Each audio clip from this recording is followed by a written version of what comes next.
welcome back to my channel. This is part 2 of the sublimated Jack and Sally t-shirt.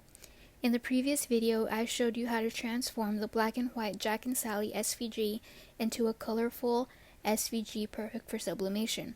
I also went ahead and showed you guys the steps you needed in order to go ahead and print your SVG to the perfect size without having to change anything in your SVG, without having to adjust any of the sizes. In today's video, I will be showing you the steps on how to iron your t-shirt and the materials you will be needing in order to do your ironing.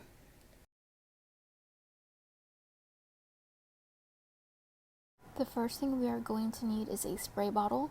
This one is a mister and it can be found on Amazon. The one that I have in this video is from a local beauty supply store, so you can find them at a Sally's, local beauty supply store, or on Amazon.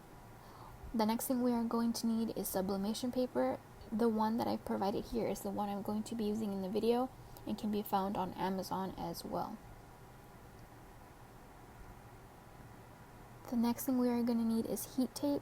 This tape is going to be used to stick our two images together once we cut them out, and will be safe to use while ironing.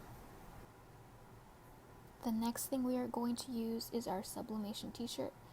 Because cotton does not absorb the sublimation dye well as polyester, we have to make sure that our shirts are 100% polyester in order to sublimate them, and so that it absorbs the ink when we are ironing them.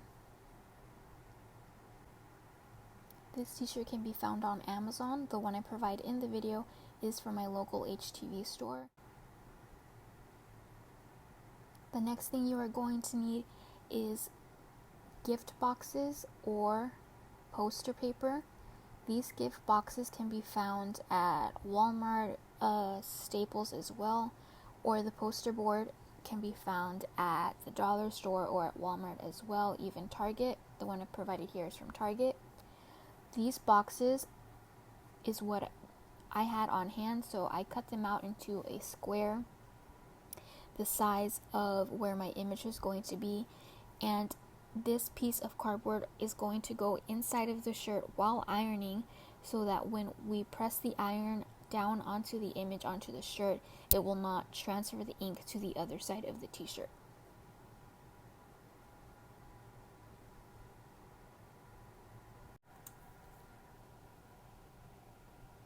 These are the materials that I use to make the shirt.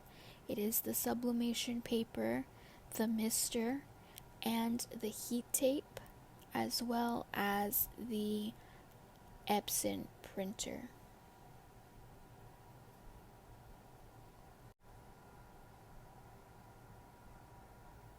These are the cables you are going to be using to connect your printer to your computer. The blue one goes directly from your computer using the USB directly to the printer using the more squared end of the cable. The white cable I actually got from my Cricut. I'm sure the printer came with one, but I do misplace my wires often, so I got the one from the Cricut, plugged it into the back of the printer, and used the blue one, which is also for a printer, connected the square end to the printer and the USB end to my computer. This is the paper out of the box. It says A sub on the back side and will be white on the front. You will be placing it in the back tray of your printer with the words A sub facing the back and the white part facing the front, so that when your image prints, it does print on the white side. This is an example of an image that I had that I was going to use to iron onto a shirt. When you print it through Cricut, it prints it out with a black border surrounding the image so that it helps the machine figure out where it's going to cut. But because I'm going to be cutting my image by hand, I do not need to worry about the black border on the image. This is the Jack and Sally image after it has been printed and cut out. There is a line going down the middle because they were two separate images. As you can see, there are two triangle-like gaps on the sides. That's where the hearts were, which helped me line up my image to be able to tape them together. This is the heat tape that I use to stick my images together and will help me when I iron.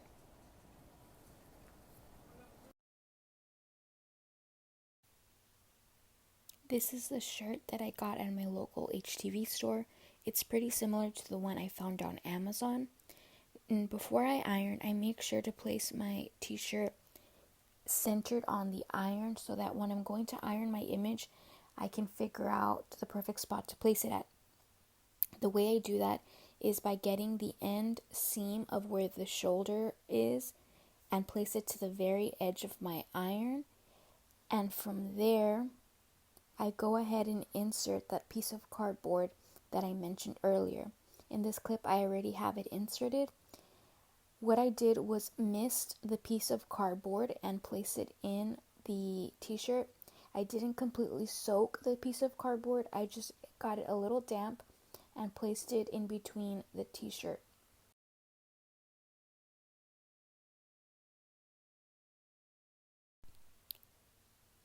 From here, I'm going to wait until my iron has reached at least 375 before I start ironing my image. Another thing that you are going to need before you iron is a silk sheet. This is going to protect the t-shirt while ironing from too much heat, and you can go ahead and find this sheet on Amazon, and I'll go ahead and link it below as well.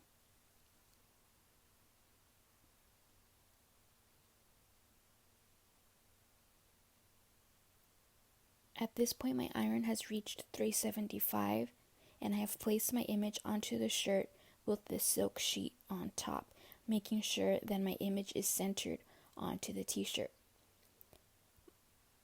I make sure to count 60 seconds. Once it gets to 60, I go ahead and lift my iron and see how my image came out.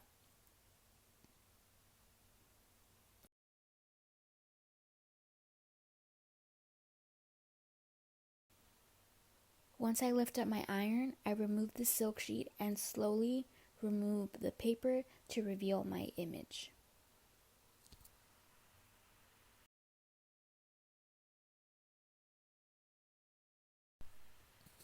Once the t-shirt cooled down, I went ahead and placed it on my mannequin to get a clearer picture of what it looked like. This was my first time doing sublimation, and I feel that the colors came out very nice and went very well with the shirt. If you guys have any questions on this video or the previous video, go ahead and leave a comment down below.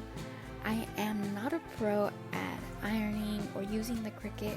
Some things I am learning as I go, and I do have a lot of help as well, but I will try to answer any questions or comments to the best of my ability. And if you guys have any suggestions, any tips, go ahead and leave them down below as well.